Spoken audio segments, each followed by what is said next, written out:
नमस्कार। आप देख रहे हैं सुदर्शन न्यूज़ के पॉडकास्ट कार्यक्रम को।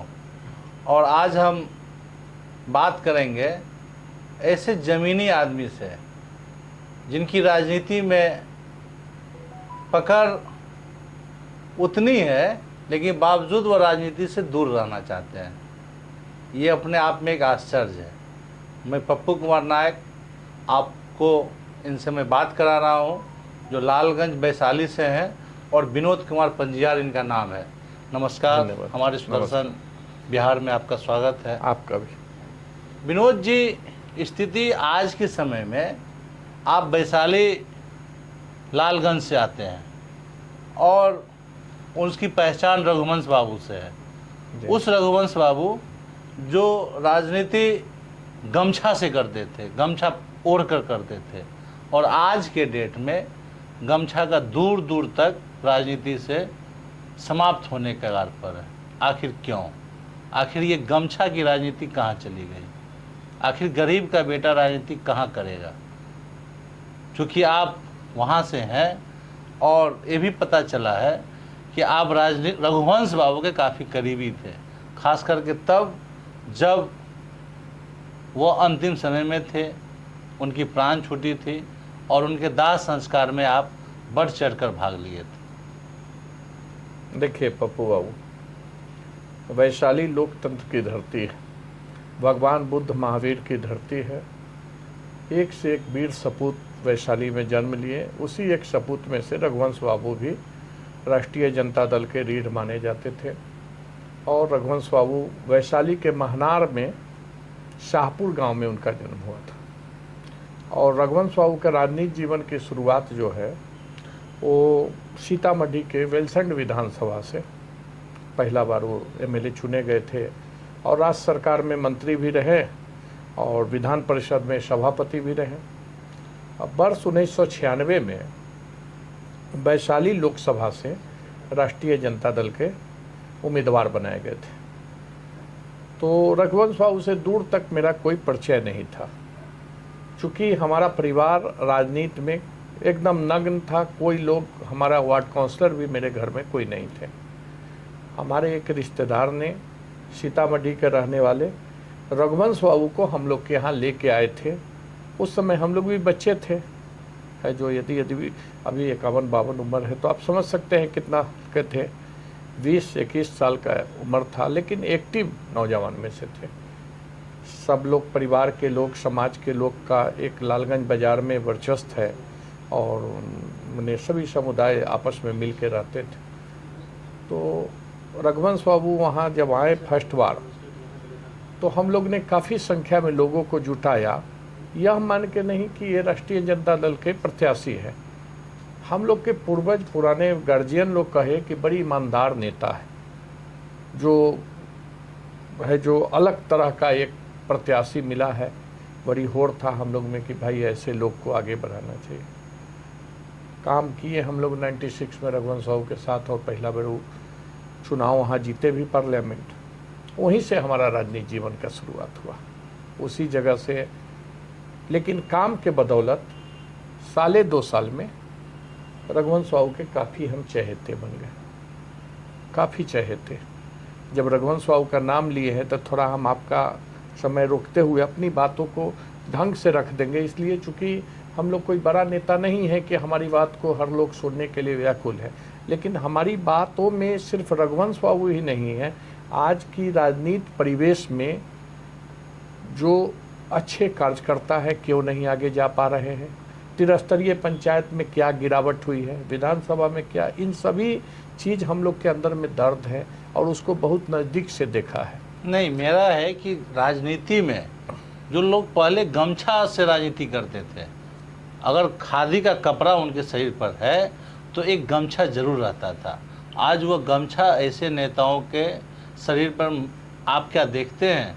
क्योंकि मैं गमछा शब्द इसलिए जोड़ रहा हूँ कि आज के समय में धनबल का जो है ज़्यादा बोलवाला है, और जिस कारण से अच्छे उम्मीदवार जिसके पास आर्थिक स्थिति मजबूत नहीं है वो राजनीति में नहीं आ पाते हैं। और रघुवंश बाबू गमछा की राजनीति की पहचान थे। आपका सही कहना है पप्पू बाबू। रघुवंश बाबू ईमानदारी की जीती जागती तस्वीर थे। रघुवंश बाबू दर्पण किताब थे। रघुवंश बाबू की जो विद्यालय में पढ़ लिया और मन से वो विद्यार्थी कभी देश दुनिया में भले ही राजनीति की बड़ी सीढ़ी नहीं लांघ सकता है, लेकिन समाज के किसी भी तबके के किसी भी सोसाइटी में बैठ के अपनी बातों को मनवा सकता है और लोग को अपनी बात से अवगत करा सकता है। हम लोग भी उसी गुरु का शिष्य थे। हमें गर्व है, गुरु तो नहीं है, लेकिन हमको जहाँ भी मैं बोलता हूँ तो ये जरूर बोलता हूँ कि राजनीति गुरु मेरे रघुवंश बाबू थे, तो मुझे तिगुना बल मिल जाती है। इसलिए कि ऐसे गुरु थे जिसके दामन पर दाग नहीं। मैं उस घर के जिस रूम में रघुवंश बाबू सोते थे वहाँ भी मैं जाता था, और वहाँ मैं साथ में रोटी खिलाया, साथ में बैठते थे, साथ में दुख दर्द बात करते थे। पतला गेंडा पर रघुवंश बाबू की सादगी जीवन, घर में सही से पेंट नहीं, बाहर में है जो बेंच लगा हुआ उस पर बैठते थे। उसी ग्रामीण विकास मंत्री हुए, गार्ड सही से नहीं लिया उन्होंने। और इन सभी चीज़ को हम लोग बहुत, कभी झूठ नहीं बोलते थे, कभी दल को बदला नहीं, कभी मैंने अपनी निजी स्वार्थों के लिए किसी को धोखा नहीं दिए। रघुवंश बाबू आज की राजनीति जो है, कल की राजनीति, हम तो मानेंगे कि रघुवंश सिंह ऐसा बेटा कभी कभी पैदा लेते हैं। वो दल का व्यक्ति नहीं थे, वो देश का व्यक्ति थे। जो राज्य को भारी क्षति हुआ है रघुवंश बाबू के रूप में। 2002 में हम लोग उस पाठशाला से पढ़ रहे थे। नगर निकाय के चुनाव 20 साल बाद हुई थी। लालगंज नगर निकाय मुस्पल 1869 का मुस्पल है, जहाँ से हमारी जन्म हुई है। हम लोग वहाँ पर वार्ड काउंसलर के चुनाव से अपने पहली वोट का लड़ाई लड़े और जीते। जातीय समीकरण नहीं था, उसके बावजूद भी जो हम छोटा छोटा काम रघुवंश बाबू के सहायता लेके लोगों को कराते थे, उसका परिणाम हुआ कि जनता ने रिजल्ट दिया और जीते। जब 2002 में हम लोग 3 सीट पर आए, फूफा जी को खड़ा कराए थे, वो भी उनके वर्कर थे, और फुफेरे भाई को 3 सीट हम लोग मारे। फिर आप देखिए, जब हम अच्छा काम किए तो मनोबल मेरा बढ़ा, तो मैं वार्ड काउंसलर नहीं लड़ा।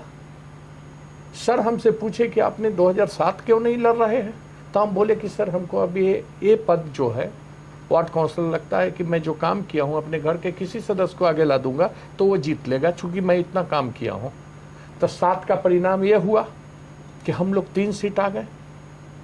फिर स्वतः देखिए, जो अच्छा करता है वो छुपता नहीं, भले ही थोड़ा देर के लिए बादल माने ढक जाए, सूरज के अथी है, लेकिन फिर प्रकाश होना है। तो पार्टी में लालू यादव जी ने हमको फ़ोन किए, जबकि हमको उम्मीद भी नहीं था कि मुझे कोई विधायक का उम्मीदवार बनाएगा। वो सीट फिर रामविलास पासवान जी का पार्लियामेंट कंस्टिट्यूंसी में चला गया, लालगंज विधानसभा। रघुवंश बाबू वैशाली से लड़ते थे, लालगंज कट के आ गया इधर। तो रामविलास जी, स्वर्गीय रामविलास पासवान जी का आभारी है, रघुवंश बाबू के ही आशीर्वाद से, उनके अनुशंसा से, चूँकि वो भी जानते थे हमको वर्ष 2010 में टिकट दिया गया। राजनीति सफर में बता रहा हूँ कि एक साव का, एक बनिया का लड़का जो दुकानदारी करने का रास्ता अपनाया था, कैसे संघर्ष करके आगे जाता है। फिर 2012 में हम लोग ने परिवार के लोगों को नगर निकाय लड़ाया। फिर हम लोग है जो सहयोगी लेके 3 सीट जीते। अब फिर 17 में सहयोगी लेके 3 सीट जीते। तो अब राजनीति का जो ये बोल रहे हैं गमछा की बात, उसी जगह मैं आ रहा हूँ। आप देखे होंगे पप्पू जी, बिहार की जनता भी देख रही है इस न्यूज को, त्रिस्तरीय पंचायत का जो चुनाव हुआ ना, उसके बाद से इसमें भारी गिरावट हुई। उसके लिए दोषी सिर्फ नेता नहीं है, दोषी उस समाज के लोग भी है जो मतदाता है। चंद मिनट में वो ये नहीं सोचता है कि यह चुनाव 5 सालों के लिए है। 5 साल मतलब है कि 1800 दिन का चुनाव है, और एक परिवार, हम लोग ये मान के चलते हैं, 1000-2000 रुपया दे दिया और परिवार का वोट ले लिया। मैंने 1 रुपया भी उसकी कीमत नहीं होता है। मैं ये नहीं कहता हूँ कि 100 में 100 लोग बिक जाते हैं, लेकिन उसकी परसेंटेज इस तरह हो जाती है कि अच्छे लोग चुप लगा के बैठ जाते हैं। हम लोग, इस बार मैं बता रहा हूँ, नगर परिषद लालगंज से मैं प्रत्याशी था। तो मैं जब नामांकन दे के गया तो हम है जो, जब सभा हो रही थी, उस सभा में मैंने भाषण में अपने आदरणीय गुरु को याद किया, और हमने कहा कि हम ऐसे गुरु का शिष्य है कि जिसने राजनीतिक जीवन में कभी ऐसा कोई काम नहीं किया जिससे शर्म से, लज्जित से सर झुक जाए। रघुवंश बाबू कभी रुपया पैसा का प्रयोग नहीं करते थे। चुनाव हार जाएंगे, लेकिन कभी रुपया पैसा दारू मुर्गा से नहीं। रघुवंश बाबू के वाणी से हमेशा निकलती थी कि राजनीति के मतलब बुराई से लड़ना। राजनीति यदि कोई व्यक्ति कर रहा है और सही में वो जनता का सेवक बनना चाहता है, और वो व्यक्ति दारू बांट के, वो व्यक्ति मुर्गा बांट के, वो व्यक्ति रुपया बांट के, साड़ी बांट के, मैंने कोई चीज से ऑब्लाइज करके लोग को यदि वोट लेता है, वो कभी भी जनता का सेवक हो ही नहीं सकता। ये मेरा भी मानना है। तो हम सभा में आए और हमने भाषण में कह दिया, नगर निकाय के प्रत्याशी बने थे चेयरमैन का, मैंने कहा कि मैं कभी भी राजनीति में धन बल का प्रयोग नहीं करूंगा। हम पूर्व में काम किए हैं, हम लोगों के बीच में आवास योजना में 5 रुपया घूस नहीं लिए हुए हैं। हम सड़कें जो बनाए हैं 20 साल 25 साल से चल रहा है। हम पटना में मेडिकल में लोग को मदद करते हैं, आफत विपत में लोग के साथ कोई भी ऐसा काम नहीं किया है जिससे शर्म से मेरा सर झुक जाए। हम अपने गुरु का दामन दाग नहीं लगाया है। मैं दारू मुर्गा पर वोट नहीं लूंगा। जनता मालिक है, जो निर्णय करना है करे। परिणाम हुआ कि हम 14 वोट से चुनाव हार गए। आप गमछा की राजनीति कर रहे, बात कर रहे, मेरी मनोबल जरूर टूटा कि जो लोग हमारे सामने चुनाव जीता उनके पास सिर्फ धनबल के अलावा कोई पर्सनालिटी नहीं था। कभी समाज के लिए एक वृद्धावस्था पेंशन, सामाजिक सुरक्षा पेंशन, कभी अंतुष्टि, कभी भी अंत्योदय, अन्नपूर्णा, किसी कार्डों पर काम नहीं किया। कभी भी योजना का कैसे क्रियान्वयन होता है, टेक्निकल स्वीकृति कैसे होता है, भारत सरकार को प्रोजेक्ट कैसे जाएगा, राज्य सरकार से कैसे फंड आती है, कैसे है जो इस चीज़ों पर एक डीपीआर अच्छा बन सके, कंसल्टेंट कहाँ मिलेगा। लेकिन मतलब है कि करोड़ों करोड़ रुपया था। इसलिए अभी का जो राजनीति है, नेता जो बड़े नेता है वो भी चाहते हैं कि भाई आप विधायक बनना चाहते हैं तो आपके पास क्या है जो बनेंगे। तो वो सोचता है कितना करोड़ का आदमी है या कितना बाहुबल है, उन लोगों को आगे करना है। वर्कर नाम की चीज खत्म है। आपने सही कहा, आप जमीनी बात बता रहे हैं। हम वही विषय कर रहे हैं कि गमछा की राजनीति वहीं पर खत्म हो गई जब दोनों तरफ है जो एक बैठा हुआ को आप दोषी मान रहे हैं कि टिकट कोई देते हैं तो आप धन बल वाले को दे रहे हैं, आप जाति समीकरण को चुन रहे हैं, आप वैसे वर्कर को नहीं ला रहे हैं। तो दूसरा तरफ जनता भी दोषी है कि जनता को भी उसी टेस्ट से मतलब है कि आप कैसे जीत रहे हैं, उससे नहीं मतलब है। गमछा बाहर में जाए, हमारा काम बनता भाई कोई एक आदमी है वहां से गारंटी ले लिया, 50,000 रुपया उसको मिल गया, उसने समझा कि चलो हमने तो ठग लिया। लेकिन वो नहीं देखा कि 5 साल के लिए हम ठग गए, ये नहीं देखा। तो गमछा की राजनीति कैसे होगा जब धनबल से नगर निकाय चुनाव होगी, धनबल से विधानसभा। कोई ऐसा चुनाव बता दीजिए, पार्लियामेंट, विधानसभा चुनाव जो बिना धनबल का हो रहा है, तो गमछा कैसे रहेगा। रघुवंश बाबू के साथ गमछा भी चला गया। रघुवंश बाबू गमछा के राजनीति किए तब न 2 बार पार्लियामेंट वैशाली हार गए, जिसने देश दुनिया को सजाया था, जिसकी मनरेगा योजना है जो भारत सरकार के है, जो कांग्रेस सरकार को जान फूकने का काम किया था, जिनकी आज भी उस मनरेगा योजना की चर्चा की जाती है, जिनकी एक एक योजना गांव को जोड़ा है, प्रधानमंत्री सड़क योजना से है जो। नहीं, मेरा कहना है कि बिहार राजनीतिक रूप से जागरूक रहता है और इसकी बात पूरे देश में चर्चा होती है यह बात।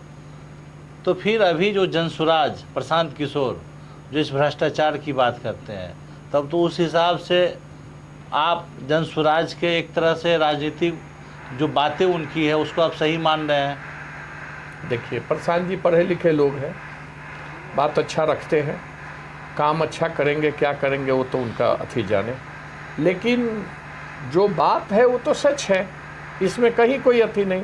हम लोग किसी पार्टी विशेष पर कहीं कुछ नहीं। हम तो हमारे इस इंटरव्यू से यदि पब्लिक देख रहा है तो एक चीज़ खाली समझ जाए कि वोट मतलब बेटी, बेटी का दर्जा, लोकतंत्र का महापर्व है चुनाव।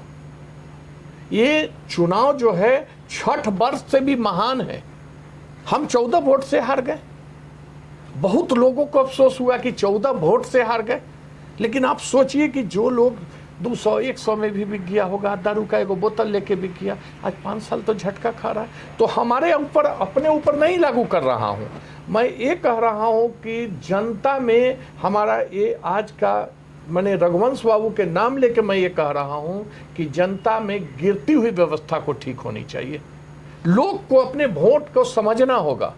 जो मुखिया का चुनाव में 50 लाख 1 करोड़ खर्च करेगा वो कभी भी जनता के सेवक नहीं होगा, वो अपना 1.5 करोड़ निकालने के फेर में रहेगा। कोई नगर निकाय में 3 करोड़ खर्च करेगा तो योजना कैसे होगा? एक तरफ सड़कें बनेगी, दूसरे तरफ टूटेगा, सारी योजना फेल कर जाएगी, आवास योजना फेल कर जाएगा, सफाई योजना फेल कर जाएगा। ये ठीक कैसे होगा? ठीक होगा इसके लिए जनता। आप ऐसा सवाल उठा रहे हैं, हाँ। जनता को ठीक कौन करेगा? जनता 100 में 100 गलत नहीं है, लेकिन जो जनता को जनता ही ठीक करेगा। कभी भी अपराध करने वाले को पुलिस नहीं ठीक कर सकता है। मैं शुरू से हर स्पीच में बोलता हूं, समाज जिस समाज में वो पैदा लिया है, उसके दोस्त महिम इष्ट मित्र जात परिवार जब समझाएगा कि अपराध के मतलब ये गुनाह है, मानव जीवन अच्छे कर्मों का प्रतिफल है, मनुष्य योनि मिला है तो इसमें अच्छा कुछ करके जाओ, कोई ऐसा नाम न करो जो बाप माँ का नाम खराब हो जाए, भगवान सबको दिए हैं जीवन जीने का अधिकार, किसी को नष्ट करने का अधिकार किसी का नहीं होना चाहिए। एक अच्छे समाज का निर्माण समाज के लोग मिलकर कर सकता है। जब हम गरीब बस्ती में बैठेंगे, वहाँ का 2 आदमी बात समझेगा तो वो बोलेगा कि वोट नहीं बेचिए, वोट को बेटी का दर्जा दिया गया है। वोट लोकतंत्र का महापर्व है, 5 साल के लिए आप वोट देते हैं, आप 500,000 रुपया ले लेते हैं। जो व्यक्ति मान लीजिए 1 ट्रक दारू आया, बट गया पंचायतों के शराब अंदर, में तो बिहार में तो शराबबंदी है। अच्छा आप बता दें, शराबबंदी है ठीक है, लेकिन आप किसी नगर निकाय आप ऐसा नहीं है कि बिहार से बाहर के हैं पप्पू बाबू, आपको भी पता है, आपको भी पता है कि कोई ऐसा पंचायत चुनाव है जो बिना शराब के चल रहा है क्या? लेकिन नीतीश कुमार जो बिहार के मुख्यमंत्री है, उन्होंने 2015 से जो संकल्प लिया शराबबंदी का, इसके कारण विपक्ष कई बार हमलावर भी होती है और बार बार यह बात उठती है कि बिहार को बहुत बड़ा आर्थिक नुकसान होता है। देखिए नीतीश कुमार जी का निर्णय जो है शराबबंदी, वो खराब नहीं था, सही है, लेकिन एक व्यक्ति यदि पूरे समाज को सुधार करने का, हम जिम्मेवार वो लोग भी हैं जो इन चीज़ों को, एक तरफ कोई कानून बनाता है दूसरा तोड़ेगा, तो एक व्यक्ति क्या कर सकता है? एक व्यक्ति क्या कर सकता है? कोई कहता है नहीं नहीं ये फालतुआ काम किया, काम तो अच्छा ही हुआ है, उससे नई पीढ़ी में फायदा होगी, लेकिन लोग इसको दूसरे रूप से भजाते हैं। है अभी मान लीजिए ठीक है, दारूबंदी का हम बाहर में बैठ के बोल दें, है कि अभी आप पी के रोड पर बैठ के 4 आदमी गाड़ी में बैठ के कहीं से कहीं पार, एक अंदर में धकमक लगा रहता है कि कहीं पाइप ना लगा दे, कहीं चेक ना हो जाए। तो सरकार ने अपना निर्णय लेती है, ये निर्णय अच्छा था, लेकिन इसको माने जो पूरी प्रशासन इसी में लग गया है, लाखों लोग जेल में फंसे, लाखों लोग केस में फंस गए हैं, अर्थव्यवस्था चौपट हो गई, प्रशासन पुलिस है जो दारुए खोजने में लगा हुआ है, इससे है जो अपराध की अति बढ़ रही है। जो मेरा मानना है, हम लोग भाई इतना बड़ा ये नहीं है नेता कि इतना बड़ा, लेकिन जो मेरी समझ है, जो राजनीति देखिए, नीतीश कुमार के इस काम की चर्चा तो बहुत होती है, विकास बहुत किए हैं, समाज सुधार में भी काम किए। मेरा कहना है कि बिहार के विकास की भी काफ़ी चर्चा होती है और बिहार में इन दिनों अपराध की भी काफ़ी चर्चा होती है, तो फिर विकास में क्या आने वाले दिनों में अपराध बाधा बन रही है? बिहार का चुनाव निकट है, 2 महीने के बाद पूरे बिहार की जनता नई सरकार बनाने में जुटेंगे। आप इसको किस नज़र से देखते हैं? जो सच्चाई है उसको कबूल करना होगा। पूर्व में के जब आप कुछ अच्छा उठाएंगे तो बिहार बदला है, इसमें कोई नकारा नहीं जा सकता है। सब नेता अपने अपने हिसाब से, देखिए एक स्पीच में देख रहा था, एक नेता, अभी प्रशांत जी की चर्चा आप कर रहे थे, तब प्रशांत जी का एक स्पीच में देखा लालू जी पर बोले कि लालू जी ने जब भी कुछ को जुबान देने का काम किया। उसी तरह है जो सब नेता का अपना अपना एक समय था। पहले है जो कंप्यूटर युग नहीं था, कलम युग था, उस हिसाब से गया। आज है जो फिर जब नया अथी हुए तो नीतीश कुमार अच्छा किए तब न रहे भाई, एक लक भी साथ देता है, दूसरा कुछ अच्छा है। तो इन चीज़ों पर हम लोग बहुत ज़्यादा टीका टिप्पणी नहीं। अपराध बढ़ा है, इससे लोग काफ़ी सहमे डरे हैं और अपराध से हर समाज का नुकसान होता है। व्यवसायी जो बाहर से आना चाहते हैं उस पर भी लगाम लग रही है। कोई कल कारखाना डालना चाहेगा, क्यों आएगा भाई? आज दिन हत्या हो रहा है, वो चाहेगा भी तो नहीं आएगा कि भाई नहीं समाज तो अभी इसको किस नज़र से देख रहे हैं? अब पूरी समाज की बात तब होता है जब हम लोग एक्टिव राजनीति में किसी दल के रूप में किसी जिला का भ्रमण, हम लोग अपने साथियों में बैठते हैं, अपने आपस में चर्चा करते हैं, तो भाई हत्या चाहे लूट मार इससे होने से जिस राज्यों में मैं रहता हूँ निश्चित रूप से शर्मिंदा होते हैं और निश्चित रूप से चिंतित होते हैं कि भाई इस तरह होगा तो कैसे व्यापार करेगा, कैसे कोई लोग जिएगा, कैसे बाहर जाएगा। इन सभी को तो है ही, इन सबको ठीक होना भी चाहिए। और हमारा तो मूल कारण में हम जाते हैं तो हमको यही लगता है कि दारूबंदी जो हुआ ये दारूबंदी का, लेकिन दारूबंदी करने से पहले इसकी सिस्टम, जैसे आप दारूबंदी कर रहे हैं, सक्षम है, रुपया पैसा है, तो उसके लिए अलग फोर्स की बहाली कीजिए, अलग उसके लिए है जो सारा चीज़ कीजिए, और इसी हैंड में से उसी थाना को आप इस काम में लगा दिए। अब थानेदार लग रहा है कि हम कहीं दारुआ उतर गया तो हम सस्पेंडे हो जाएंगे, अब फलने हो मैंने ये सब चीज़ सारा सिस्टम, तो कहीं ना कहीं प्रशासन की व्यवस्था है जो अपराध को बढ़ा रही है। नहीं, अभी आप बता रहे हैं कि अभी किसी दल से हम नहीं है, तो क्या लगता है 2025 में तेजस्वी का जो कार्यक्रम है, तेजस्वी का सिरमौर राजनीति में होगा या अगला मुख्यमंत्री के रूप में जनता उनको देखना चाह रही है? वो तो जनता मालिक है, जनता निर्णय करे क्या करेगी। सो हम लोग क्यों बोले, हम किसी पार्टी में होते तो कहते जिंदाबाद। हम किसी पार्टी में, हमारा गुरु रघुवंश बाबू की मृत्यु हुई कोविड काल में, रघुवंश बाबू के साथ जितना दिन रहे हम लोग अलग तलग नहीं झाँके, एक जगह रहे। रघुवंश बाबू की मृत्यु के बाद हम लोग दौड़ते रहे, यहाँ से लेके दिल्ली भी गए, दिल्ली से डेड बॉडी लेके हम लोग आए। उसके बाद अंदर से कहीं ना कोई खोजा ना कहीं गया।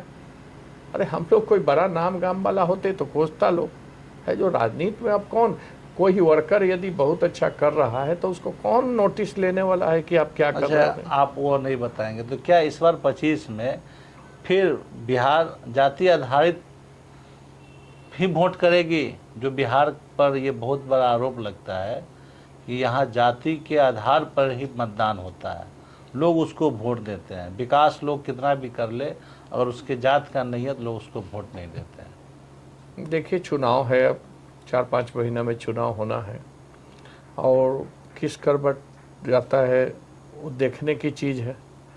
सामने आमने तो दो ही है ना, एनडीए और आरजेडी। अब तीसरा नाम आता है कि वही प्रशांत किशोर भी कर रहे हैं, प्रशांत। अब वोट को कितना रूप से तब्दील करते हैं, हम लोग तो सामने देखने वाला दर्शक के रूप में बने हुए हैं।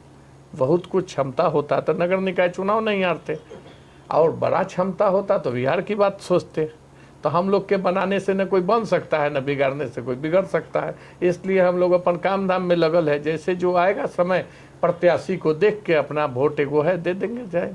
हम लोग क्यों इस फेर में मरने जाए भाई। एक अगर आप राजनीतिक दल में नहीं है, आप लालगंज वैशाली से आते हैं और हमेशा आप वहाँ सामाजिक कार्यों को बढ़ाते हैं और वहाँ की जनता से आपको काफ़ी उम्मीदें हैं। पता चला इस बीच में आपने काफ़ी अच्छी मंदिर भी बनाई है, तो ज़रूर आपके मन में भी ये बात होगी और जनता भी आपको पसंद करती है। तो इस बार 2025 में आपकी क्या योजना है?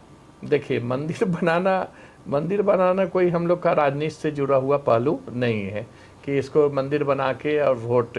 कोई मंदिर जैसे हम लोग के यहाँ एक गोला रोड करके एक जगह है जहाँ गल्ला व्यवसायी का, वहाँ पुराना स्थान था देवी महारानी का, बड़ी दुर्गा महारानी का, करीब 150 बरस पुरानी।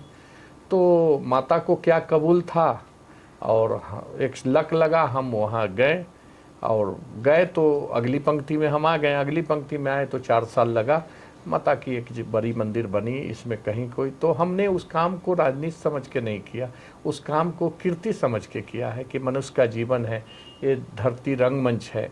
हमारा मानना है पप्पू जी, धरती पर आए हैं, किस दिन अंतिम हो जाएगा कोई नहीं जानता है।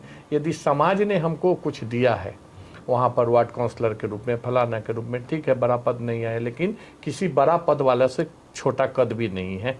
तो समाज ने दिया है तो हमने भी एक ऐसा ऐतिहासिक कुछ काम किया, इस मंदिर के रूप में करा दिया कि कम से कम हम दुनिया में ना भी रहेंगे तो लोग कुछ पुस्तक याद करते रहेंगे कि एक बड़ा सुख है। मंदिर के साथ साथ विवाह भवन, गरीबों की बच्ची की शादी करना है जो उस मंदिर में होने की व्यवस्था से काफ़ी लोग प्रसन्न हैं और मुझे भी संतुष्टि मिलता है कि एक अच्छा काम किया। नहीं तो फिर जनता भी तो आपको चाह रही है, तो क्या इस बार लालगंज से अगर कोई राजनीतिक दल आपको मौका देगी तो क्या उसको आप स्वीकार करेंगे? देखिए हमारा उस तरह का तैयारी और उस तरह का मन नहीं बना, चूँकि मैं नगर निकाय जब चुनाव 14 वोट से अंतिम राउंड में हार गया, उसके बाद मैं अपने आप को समीक्षा किया तो यही पाया कि आज की राजनीति धन बल के साथ साथ बाहुबल, सारा व्यवस्था के साथ जातीय समीकरण, आप कितने अच्छे हैं छोड़ दीजिए, आपका जाति समीकरण नहीं है तो मतलब नहीं है। वोट आता है तो नेता को जाति याद आता है, जात का इज्जत का सवाल है, जात का प्रतिष्ठा का सवाल है, लोग भी उसी बहाव में बह जाते हैं। तो हम लोग अभी ऐसा कुछ मन में नहीं है कि विधानसभा हमको है कि जिस 14 से मिस किए हैं, यदि जनता मालिक का आदेश होगा तो उस 14 को पूरा करके कुछ ऐतिहासिक कार्य करूंगा। और जब मेरी कॉन्फिडेंस बढ़ेगा कि नहीं मैं कुछ किया हूँ, मैं कर सकता हूँ, इससे भी बड़ा कुछ कर सकता हूँ, उस दिन फिर सोचा जाएगा। ठीक है, आप जैसा बता रहे हैं विनोद जी कि हम अभी चुनाव लड़ने के मूड में नहीं है, लेकिन जनता की इच्छा होगी। लालगंज हमने भी घूमा है और आपकी चर्चा है, तो क्या जनता के आप आदेश को नकार देंगे या जनता की उम्मीद को आप नकार देंगे?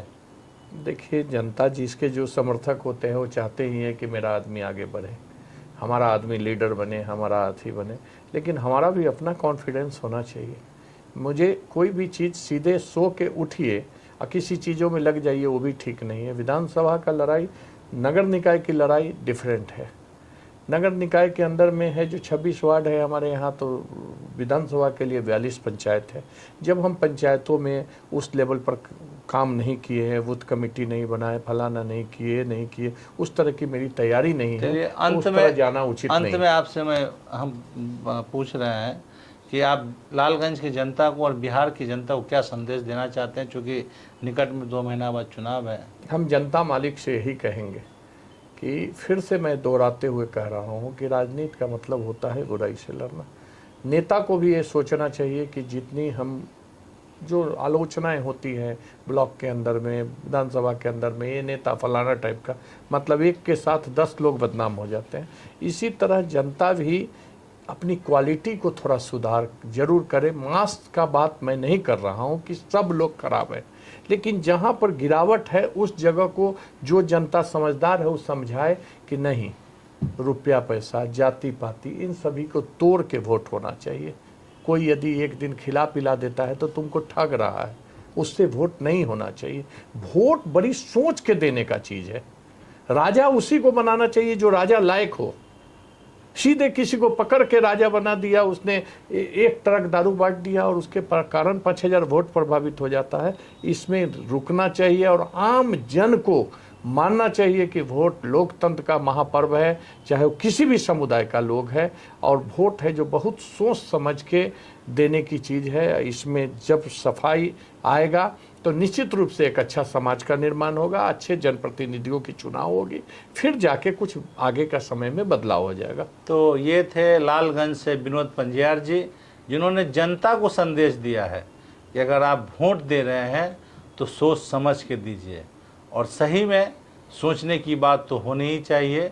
और हमारा बिहार का चुनाव आने वाला है, बहुत जल्दी हम सभी चुनाव में भाग लेंगे, और हमारे कार्यक्रम में विनोद पंजियार जी आए और अपना समय दिया, इसके लिए सुदर्शन बिहार न्यूज़ आपका शुक्रिया और धन्यवाद अदा करता हूं। आपका भी बहुत बहुत धन्यवाद कि इस लायक हमको समझें और यहाँ समय हमको मिला, आपके स्टूडियो में आने का समय मिला, इसके लिए आपके पूरे सुदर्शन न्यूज़ परिवार के हम प्रति आभार प्रकट करते हैं, और शुभकामना है मेरा कि सुदर्शन न्यूज़ देश दुनिया में फले।